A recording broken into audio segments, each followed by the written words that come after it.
Olá, meus amores! Estamos de volta com a nossa aula de língua portuguesa do 4º ano de hoje. E nessa aula agora a gente vai trabalhar retomada de habilidades, ou seja, nós aprendemos muitas coisas essa semana. E agora a gente vai retomar um bocado dessas coisas que a gente aprendeu, tá bom? Antes disso, eu trouxe um texto muito bacana do Ziraldo. Lembra daquela entrevista que a gente leu na aula passada? Então, gostei tanto que trouxe um texto dele para a gente ler. A nossa leitura de leite de hoje. O menino maluquinho. Era uma vez um menino maluquinho. Ele tinha um olho maior do que a barriga, tinha vento nos pés, umas pernas enormes que davam para abraçar o mundo e macaquinhos no sótão, embora nem soubesse o que significa macaquinho no sótão. Ele era um menino impossível. Ele era muito sabido. Ele sabia de tudo.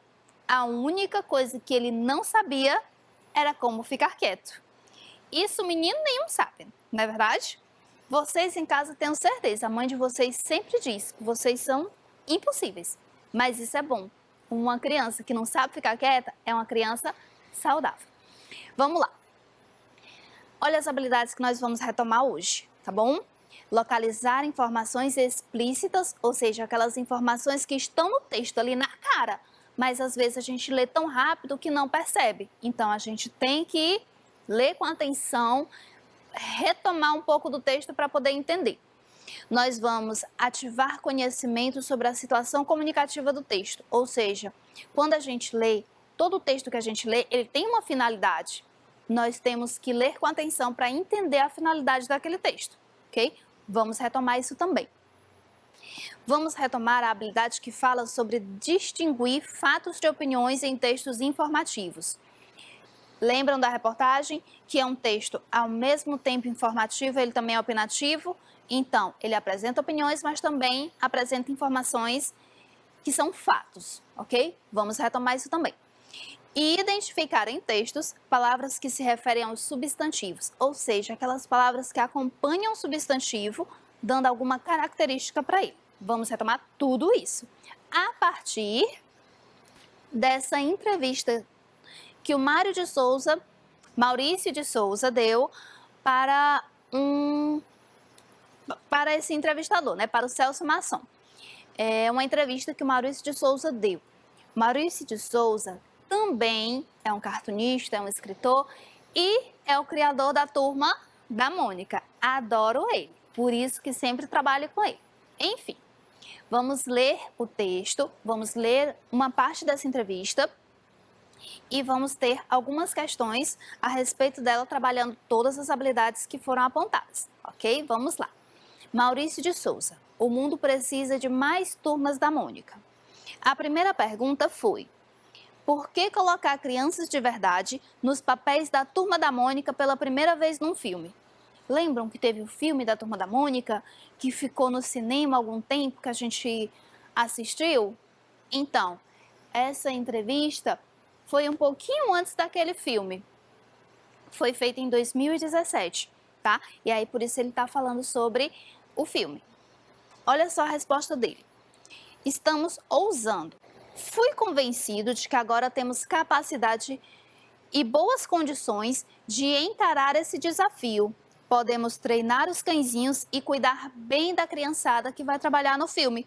Queremos um filme alegre, que inspire e que marque época. Acho que ele conseguiu, né? Aquele filme é ótimo. A segunda pergunta foi: o que explica a longevidade da turma? Longevidade é uma vida longa, tá? Ou seja, a Turma da Mônica, ela é bem antiga. E mesmo sendo muito antiga, ela tem uma vida longa, ela tem essa vida longa porque ela é antiga e ainda hoje as pessoas gostam dela.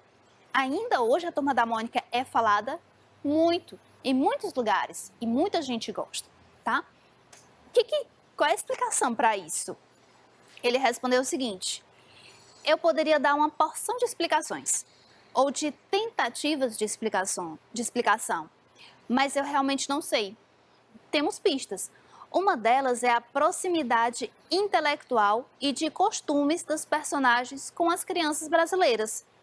Também é muito forte a identificação com a humanidade das histórias, provavelmente porque todas as personagens foram inspiradas em gente existente, ou seja, gente que existe de verdade.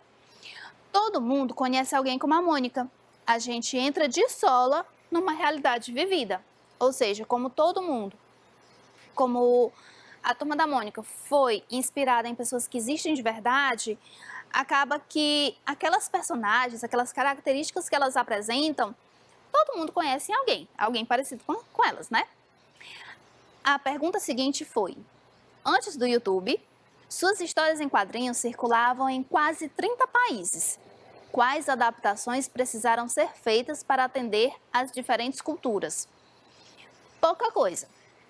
Por exemplo, na Indonésia, quando a Mônica e a Magali iam à praia, tinham de usar um maiô inteiriço e não biquíni, ou seja, um maiô que pega o corpo todo, que cobre tudo.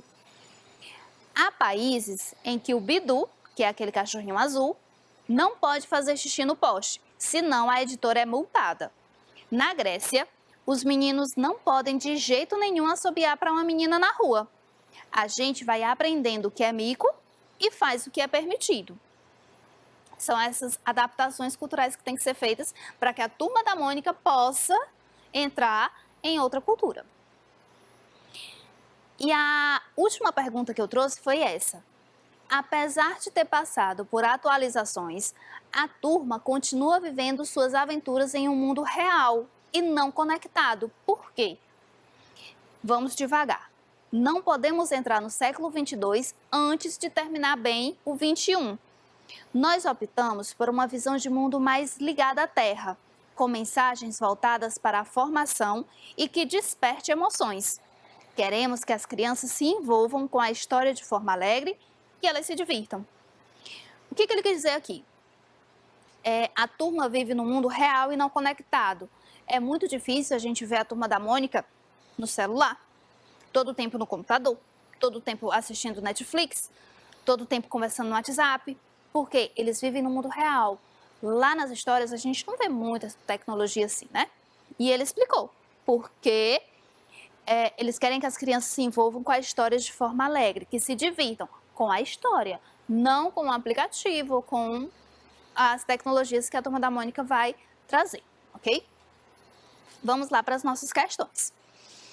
Essas questões vão girar em torno daquelas habilidades que foram apresentadas no começo, tá? A primeira questãozinha é a seguinte. Agora que já lemos com bastante atenção a entrevista de Maurício de Souza, podemos dizer que a finalidade desse texto é... Lembra aquela habilidade? Finalidade do texto? Então, o texto do Maurício de Souza, a entrevista dele, qual é a finalidade daquele texto? É contar a história da vida de Maurício de Souza? Ou é descrever os planos de Maurício de Souza para a Turma da Mônica?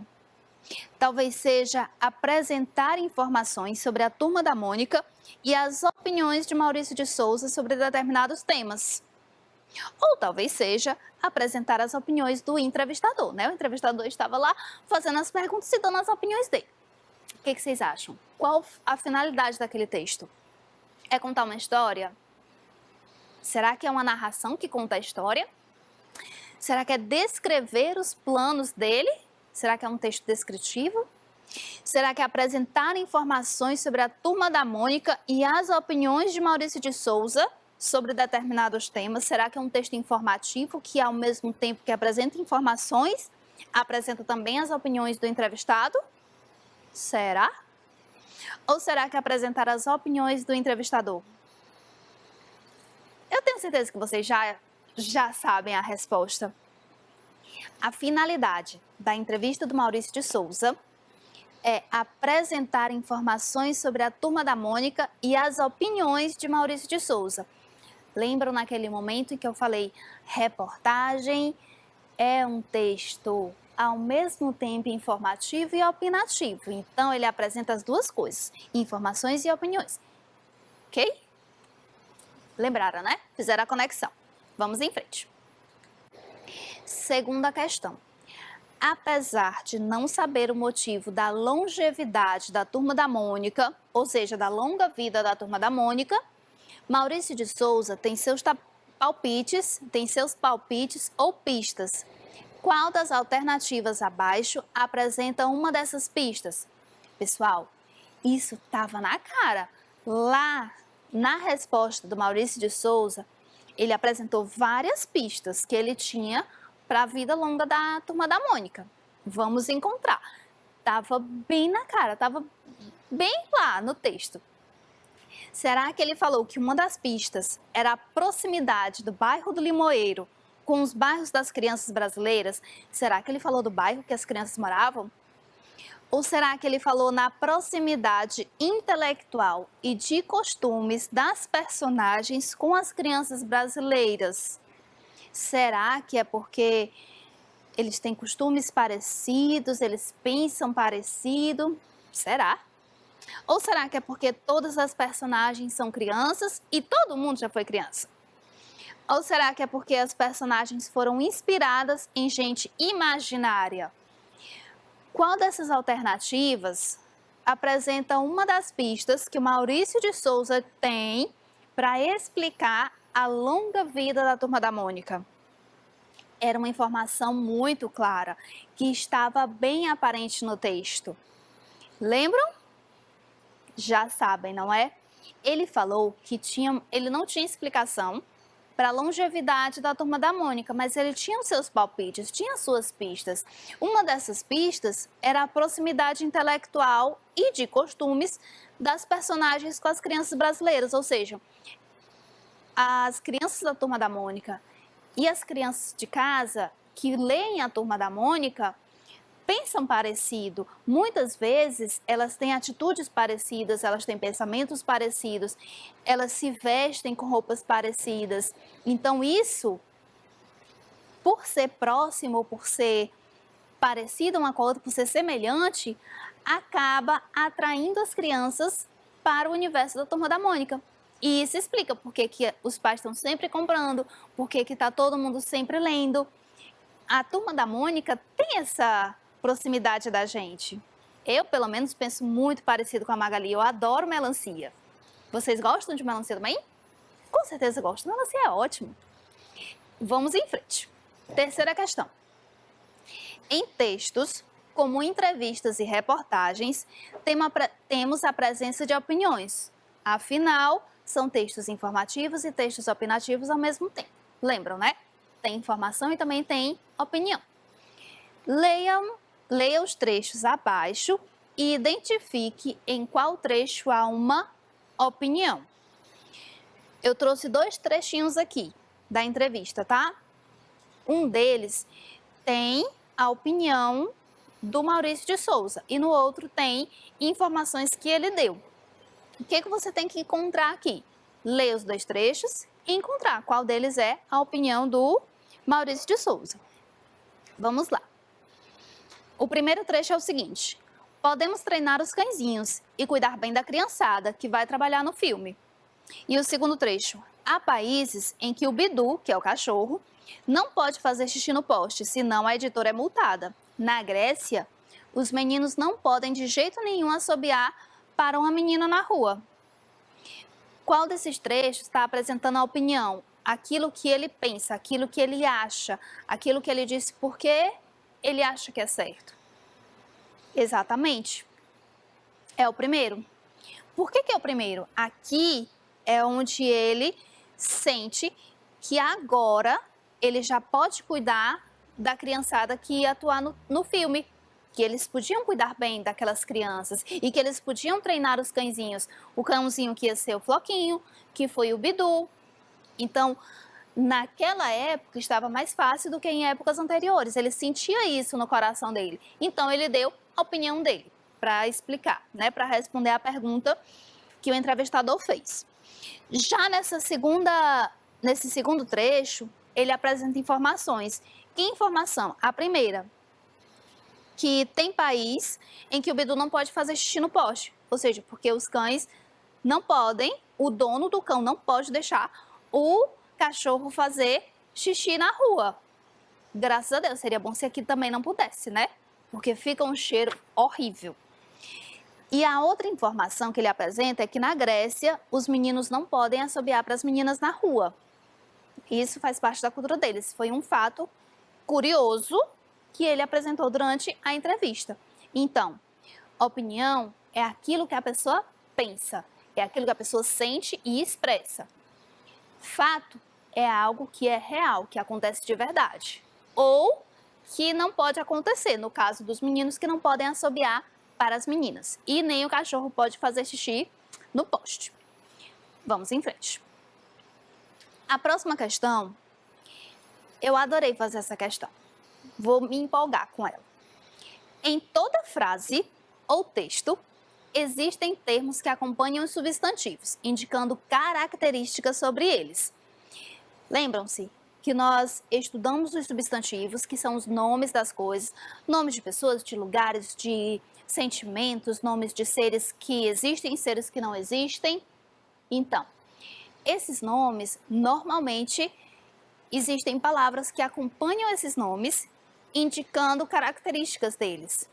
Como é que está vestido, como é que é a aparência, como é que está se sentindo, se é alto, se é baixo, se está legal, se não está legal.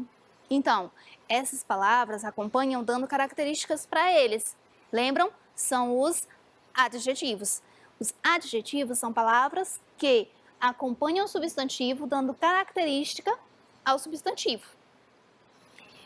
Sabendo disso, leia o trecho e depois marque a opção que apresenta corretamente o termo que caracteriza o substantivo destacado. Queremos um filme alegre, que inspire e que marque época. Estava numa das respostas do Maurício de Souza. Nesse trechinho aqui, nós temos o substantivo filme, que está destacado. E tem uma palavrinha aqui que está dando uma característica para esse filme, que está caracterizando esse filme, que está dando uma qualidade para aquele filme. Caracterizar é dar uma qualidade, é dizer como está se sentindo, é dizer como é a aparência, dizer algo sobre aquele substantivo. Aí eu pergunto para vocês, qual dessas palavras está indicando uma qualidade do filme? É a palavra queremos? É o termo época? É o termo inspire? Ou é o termo alegre?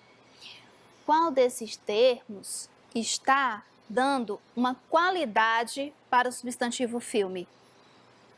Vou dar assim um minutinho para vocês pensarem. Eu vou fazer a contagem regressiva, que nem eu fazia lá na minha escola.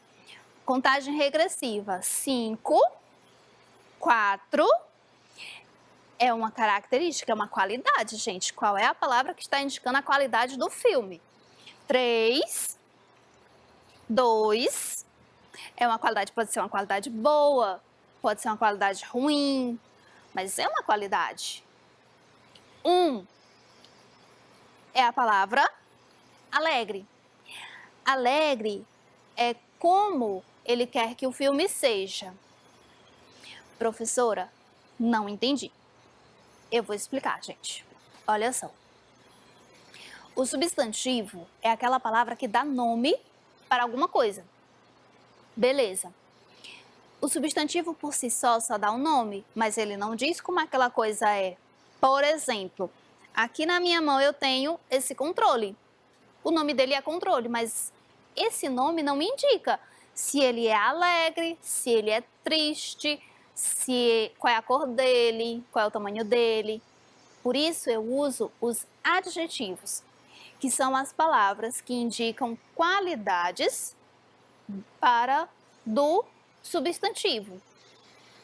No caso do filme, existe a qualidade alegre, existe o adjetivo alegre, que está dando uma qualidade para esse filme. Esse filme não vai ser um filme triste, não vai ser um filme longo, curto, não. Ele vai ser um filme alegre.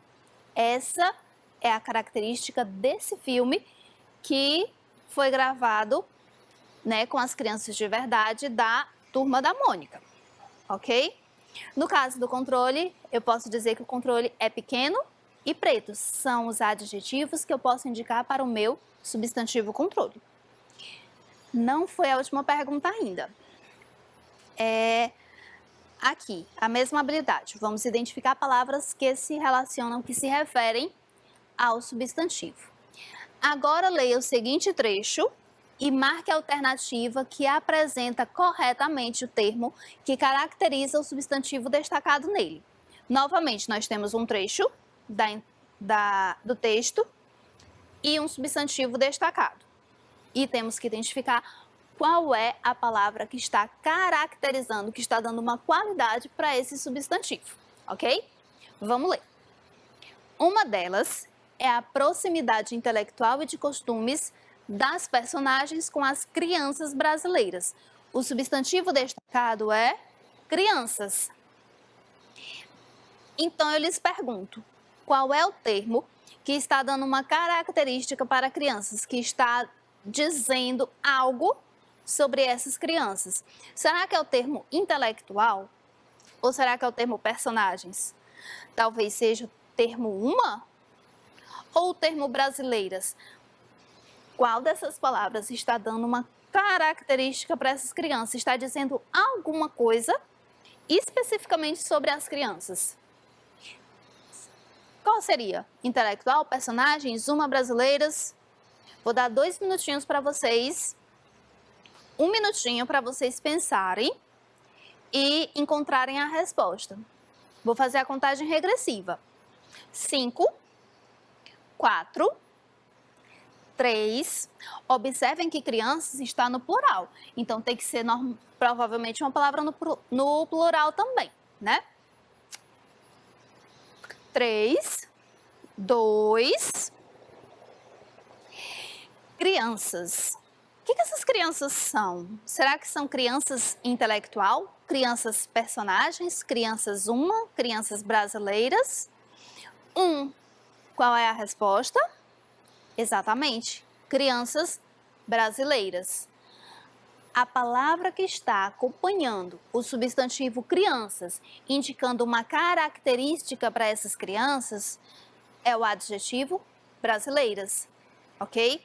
Nós temos o substantivo crianças e nós temos o adjetivo brasileiras, que vai dar uma característica para as nossas crianças. Suei, pessoal, vocês suaram também nessa aula? Enfim, nessa aula a gente viu muita coisa, eu sei que foi muita coisa, mas por que foi? Porque foi uma revisão, ok? Na aula anterior, nós vimos como revisar textos. Nós revisamos aquela produção de texto que a autora fez. Observamos alguns pontos que eram importantes serem revistos e serem considerados. E nessa aula aqui, nós vimos algumas habilidades que vocês trabalharam durante toda a semana. Vocês não, né? Nós trabalhamos a semana inteira e precisávamos revisar para concretizar na cabeça, para fixar na cabeça da gente, tá bom? Então, é sempre necessário fazer revisão, ok? E uma coisa que é sempre necessária também é participar das aulas, pessoal. Deem a devolutiva das aulas, tá? Se a professora pedir uma atividade, envie a atividade, ok? Nós, professoras, professores, estamos esperando as atividades de vocês, ok? Nós não estamos parados, estamos esperando as atividades de vocês, ou na plataforma, ou no WhatsApp, mas nos respondam, participem da aula, ok? Foi um prazer estar com vocês, foi muito bom, muito bom, muito bom estar aqui com vocês. Acompanhem as aulas, estudem direitinho, tá bom? E até a próxima aula. Um grande beijo para vocês e até a nossa próxima aula.